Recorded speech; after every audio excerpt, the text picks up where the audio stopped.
Hello and Assalamualaikum everyone. This is Awareness Hour brought to you by Save Our Children Foundation. I'm Myra Khan and I'm part of the youth wing of Save Our Children Foundation. Hello everyone, this is Amna Yusuf from Save Our Children Foundation. I hope you're doing well. For our today's session, we have a special guest with us, Dr. Nuzhat. Thank you for joining us.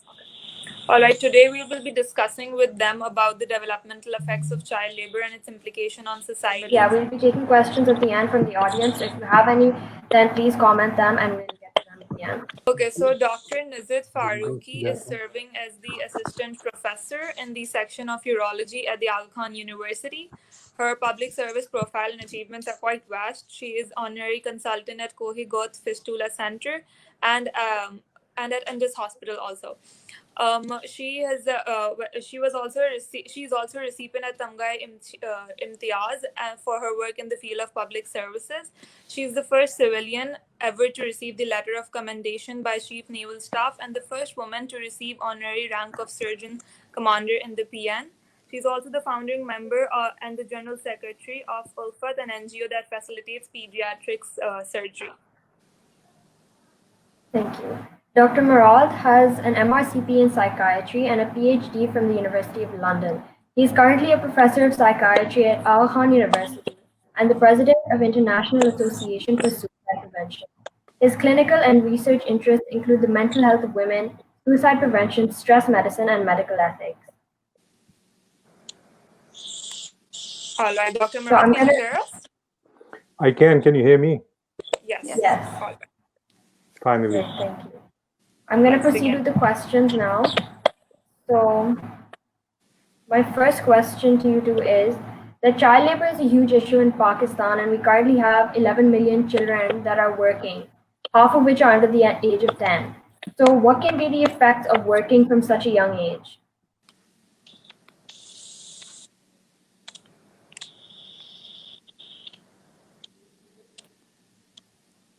Dr. Nuzhat, if you could answer that, please. Well, the problems are multifactorial. So it can lead to physical, emotional, behavioral, psychological, and the physical maybe malnutrition, fatigue, anemia, and then the risk of other hazards like premature disabilities, and it may end up in premature death as well. So there are physical problems, and then if they're not going to school, so the children should have a right to be children.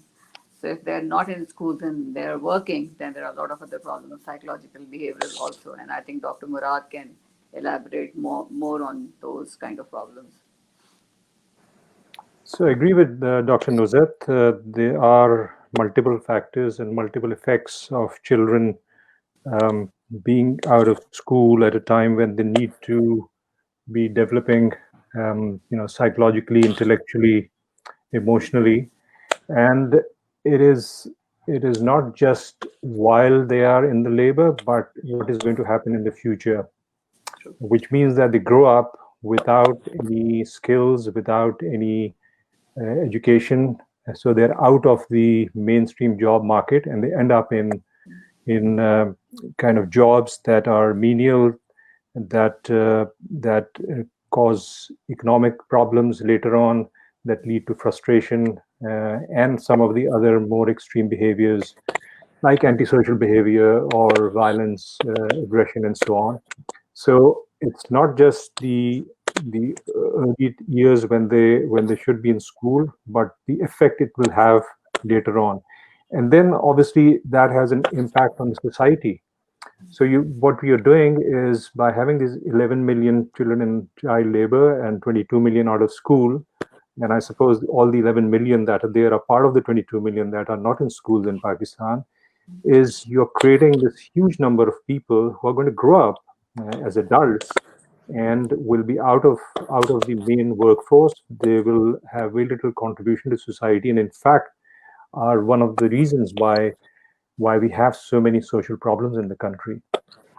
So the psychological, very briefly, the psychological effect of not being in school and being in child labor is obviously they lose a self-esteem, they're abused over there, they're exploited, so it affects their self-confidence, their self-image.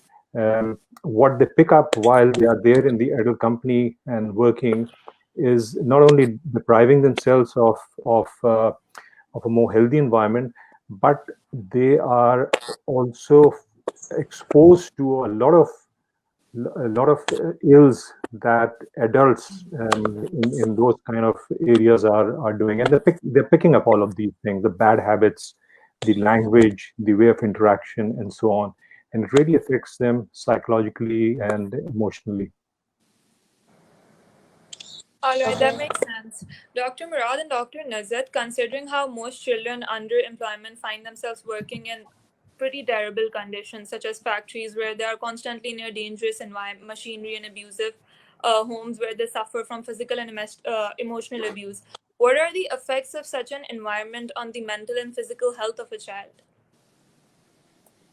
I think it has a lot of negative impact on individual, and then when this negative impact on an individual extrapolates into the society, as Dr. Murad said, that they pick up substance abuse, they're themselves abused, and once all of these effects are on them, then it definitely translates into our society also.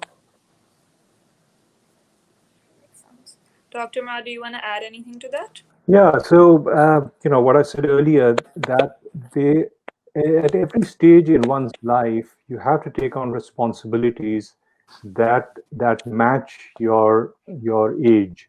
So you can't expect a child of 5 or 6 or 8 or 10 to be taking on responsibility that an adult should be taking, and that leads to a lot of psychological issues.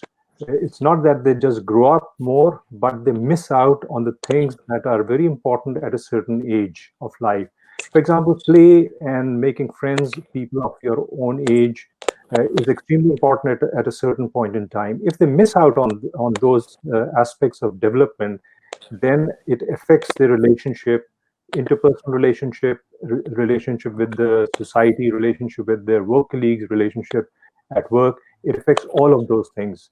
And when they enter into, say, more intimate relationship with their spouse, it affects them, and then it affects, if they have children, how they interact with their own children. So there's a whole series of things that children, if they're put in situations where they're not ready to take on that level of responsibility, and they miss out on the things that should be happening at a certain point in their lives, has an impact on later lives. For example, we know that the first few years, first 4 or 5 years of a child's life is extremely important for attachment, bonding, and so on. And the quality of that attachment in the early years affects the relationship the child will have as an adult. And if it is disrupted, if it is damaged, if it is a bad attachment in any form, either the parents may be there, but they're having the problems, or the child is removed from a healthy, nurturing environment, it will affect the kind of relationship the child as an adult will have with other people. And that is one of the main causes of what we see as an adult when people come in to seek help in a clinical work, is the kind of problems they're having in the marriage, for example, or parents and children are having. The seeds of those problems lie at the early phases of one's life. Makes sense. Do you think that this could develop into like an abnormal psychological disorder? Absolutely. I mean, these are, from the psychological point of view, this is what leads to major problems later on. And whether there are problems in problem one has within oneself, which is called intrapersonal, or problems one has with other people, which is interpersonal problems. And the seeds of those problems really lie at the initial phase of one's life. And therefore, there is so much emphasis on providing a child with a safe, nurturing environment in the early phases.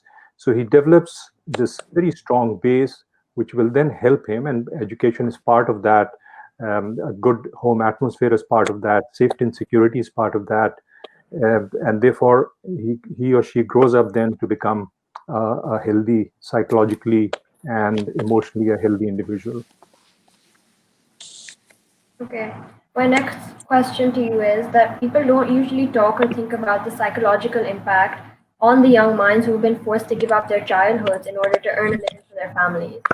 So, where can these children who have suffered the detrimental physical and emotional consequences go to get help, like medical services and psychological services, etc.?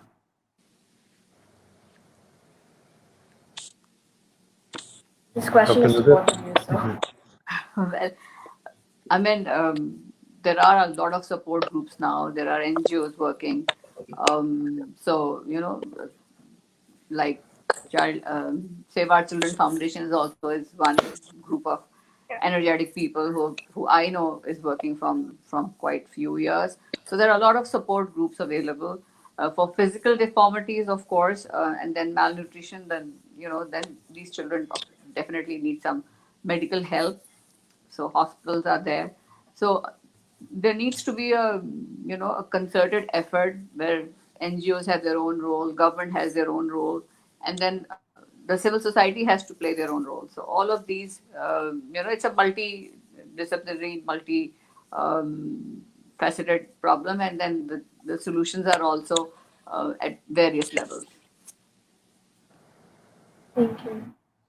So I'll just add on to what Dr. Nuzhat had said that it's when people have problems and they seek help. Certainly, that is one aspect, and you need services to address that. And in Pakistan, the health services are not well established, not well developed or organized. So that is one problem. The supply side, but the demand side is huge. But it's also very important not only to focus on the issues that the people present with, but to also look at what is behind that. So, for example, child labor, begging, child beggary, and so on. One of the main drivers of all of these behaviors is poverty in Pakistan. So, addressing only children who are being abused, for example, or children who are begging, taking them off the street, and so on, is good, and we should be doing that. But we should also be looking at what are the factors behind that are causing the children to do that. It's poverty. The poverty levels in Pakistan are absolutely huge. The government figures obviously always show much less than what the actual figures are, and at a macro level, when they say it's only 12% unemployed or poverty levels is 20% so on, we know from real life experience with a population of 220 million, what are the levels of poverty in our society. Even our maids and our drivers and our sweepers who are working may be earning something, but they're still poor. They live below the poverty line. So we really have to not only address some of the low-hanging fruits, but we also at the same time look at the factors behind that. Many children are sent to work because the parents just don't have any money. They're unemployed. They may have large families. Whatever the father may be earning is not being met by his earnings, and therefore they're forced to earn a living. So we just don't have laws to stop children from working in factories. Yes, we must have that, but we must also address at the same time the drive of some of these acts, and we're not doing that enough. So NGOs and civil society and all of these things, they certainly make schools, they make programs, they have health facilities, they have orphanages and so on, which is good, but I don't think it addresses the whole problem. And that's where we need to pressurize the government to have programs, social policies that will also address some of the fundamental issues like unemployment, underemployment, and poverty, as well as abject poverty. Adding on to that, I think family planning is another aspect which would probably help, because if you have 10 children versus 2 children, there's definitely, big difference. So education and then family planning and then poverty, all these problems needs to be addressed at various levels. All right. If you see, the law enforcement does not really see child labor as a crime at all. Do you think a massive restructuring is needed for civil society to take action? How can our health providers play a leading role in this? So I think I think we have all the laws and all the statutes in the Constitution and in the legal framework. I don't think we need to reinvent many things. Maybe we need to perhaps revisit and revise some of these things. But I believe, and I'm not a legal expert, but I believe most of these things are in the law and in the Constitution. The question is about having the political will to implement all of these things. The Constitution of Pakistan, for example, says that every child will be given free education between the ages of 5 to 16. But still, we know 22 million children are out of school. So the law is there, the Constitution is there. Why is this not being done? That is the fundamental question. Why is it not being implemented? So I think we have laws for everything in Pakistan, but the question is implementation, operationalizing them, finding the resources, monitoring these things, and then making sure that these things are being adhered to. So yes, some laws might need to be revisited and revised in light of new developments and as things have progressed. But for many other things, I don't think we need to change it in any way. All right. Dr. Nuzhat, would you like to add anything to that? I agree with Dr. Murad because the laws are there. We need to make people aware of these laws, and then maybe it's as I said, it's a joint effort. Single-handedly, government may not be able to do it. So the civil society, the NGOs, everybody has to join hands, and then only we can probably be able to achieve it. I agree. My next question is that some people claim that they hire children for domestic work because if they're displaced from work, then they'll be forced into jobs such as begging or prostitution. So it's better, they say, just to let them work as it is. So what do you say about this mindset, and do you think that this will ever be changed? It's a tough one, and the I mean, I would agree to some extent, yes, but also not fully. I think the approach when we are working civil society or NGOs in a situation where there's so much need is that we must resist the approach of something is better than nothing. So the example I give is if some of you live near Defense and Clifton, where this new flyover was built by Mr. Riaz Malik near his Icon Towers. So just under that flyover, there was a space, and they were having the schools and classes over there. Now both sides. I think it was started by 2 A-level students, actually. Perhaps, yes. Both sides there was heavy traffic. Just imagine sitting there. Just imagine yourself, and I'm pretty sure both must have gone to good schools. Just imagine sitting there with the noise, the rickshaw, the buses, the pollution, and trying to then focus on your studies. So whatever we do, we must make sure that it's not something is better than nothing. Human dignity should be some of our guiding principles. We must maintain human dignity, even if we are giving, donations or food or books and clothes and so on. So we must maintain human dignity. That's very important. We must not go for the approach something is better than nothing, except in exceptional circumstances. And we must always try to make sure that the environment in which we are giving them whatever aid or whatever help we are doing is conducive. So we maintain the dignity. That's very, very important. I agree, because something is better than nothing, fine, but we can't justify saying this and accepting it as is. So we need to continue to stop all of that. So coming back to your question about people give employment.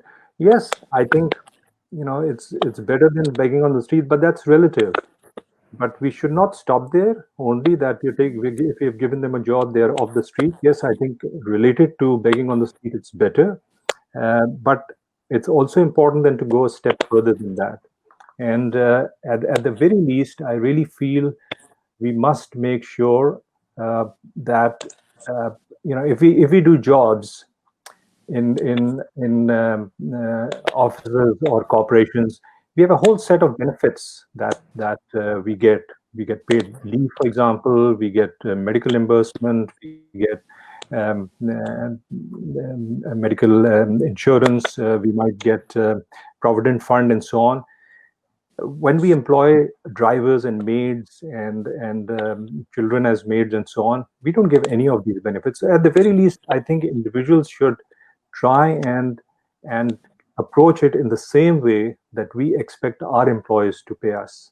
We don't do that, and that is what is exploitation.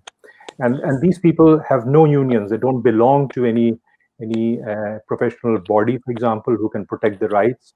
And that is where the exploitation and abuse comes. And then now and again, you will have these profile cases where this young maid in Lahore gets killed because she released the parrots or something.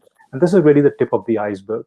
But everyday practices, the way we speak to our maids and our drivers and our chowkidars, the way with the kind of facilities we give them or not give them, the kind of insurance we again give them or not give them, these are the fundamental things that at least at individual level we should be doing, while the government takes its time to come around to these issues, and we don't do that.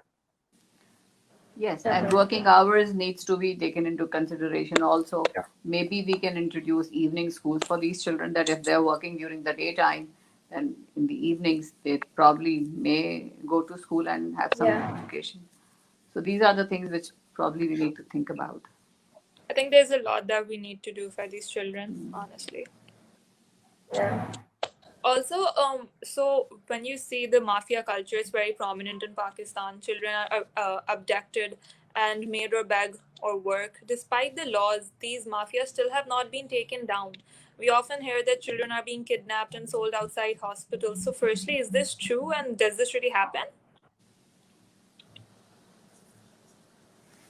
Yeah, I think it happens. At what scale, I don't know, because I don't think anyone's done any studies. I think all of these things happen, but remember, the mafias are part of the same society in which there are pilots with fake licenses. There are 30,000 quacks operating in Pakistan. So it's it's just focusing on mafia really misses the bigger picture. And the bigger picture is there is massive corruption at all levels, from the president and the prime minister and the generals to really the thelawala. So everyone does whenever they get the chance. So the mafias are. I'm not justifying it, but I'm giving you an explanation of why these things happen in society. Is because the culture is such. So yes, children, because they are vulnerable, they are more at risk, but it's no different from all the other ills that we see in society.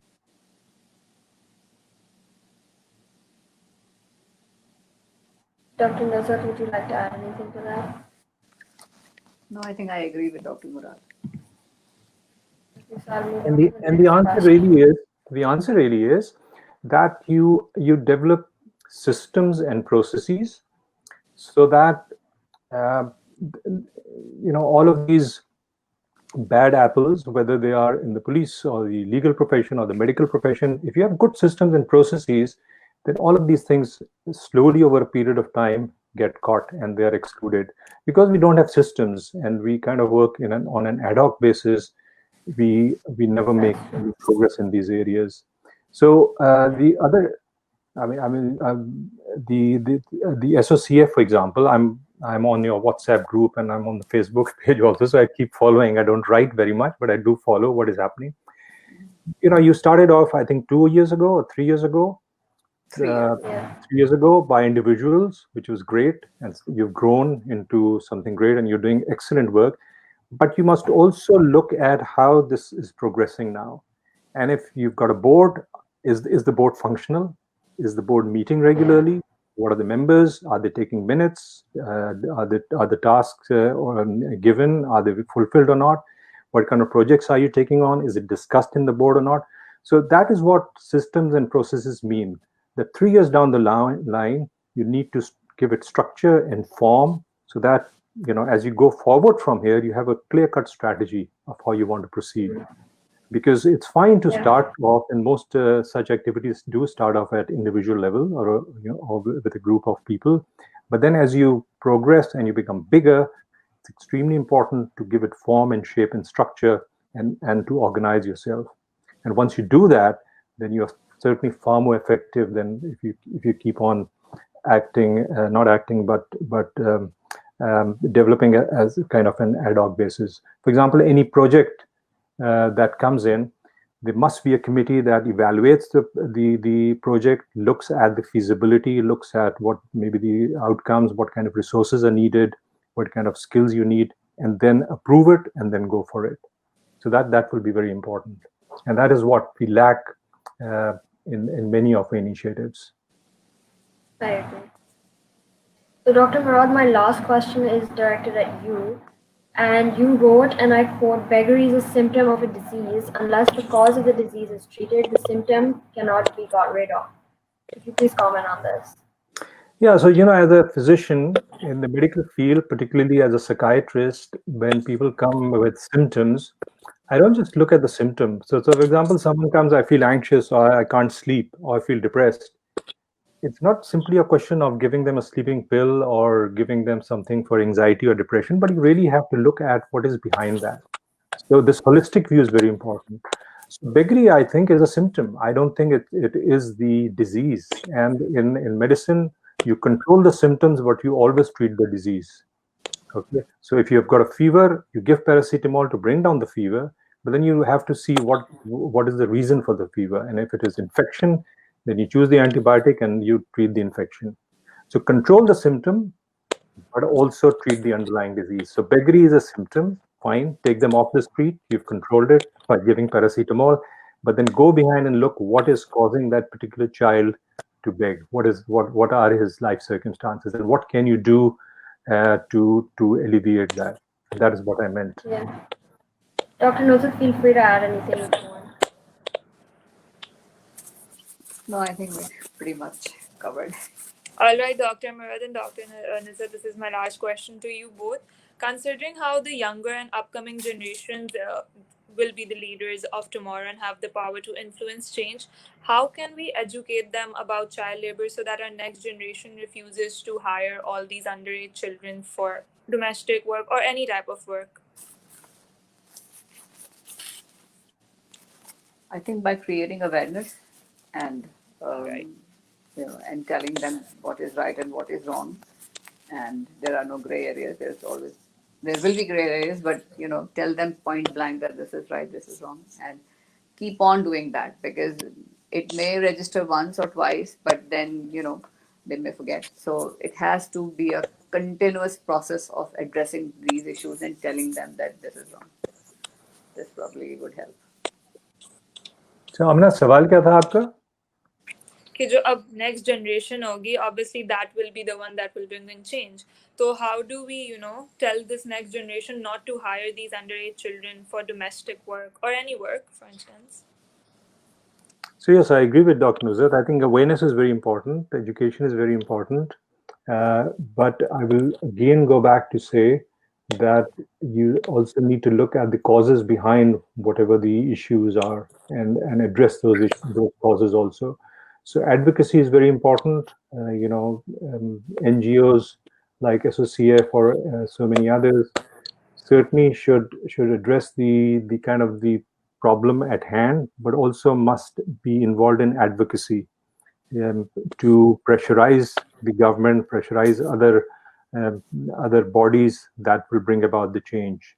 So it is very important. And for young people like yourselves, it is very important that along with teaching mathematics and geography and science, we also expose children to the social sciences.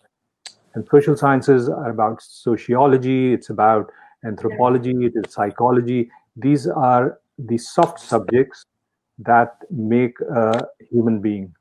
You certainly can get the grades, the A stars to get into a good university, but that doesn't necessarily give you the skills to become a good human being. So social sciences is very important, exposing them to kind of issues we have in a society, backed by the theory, and that is how you grow up to become a more caring and a more compassionate human being, and that really is missing largely. Of course, there are lots of individuals and groups of people who are doing excellent work, but for the coming generation, all schools must have in the curriculum subjects like that. So when they grow up, whether they become doctors or lawyers or engineers or politicians or whatever, they must have these skills with them as well. And that is how you bring about change in society. Do you see enough of that in our youth today? Sorry? Do you think that you see enough of this in our youth today, or would you like to see more? No, I think if we were seeing that, we wouldn't have this problem that we're talking about. Of course, we don't have that.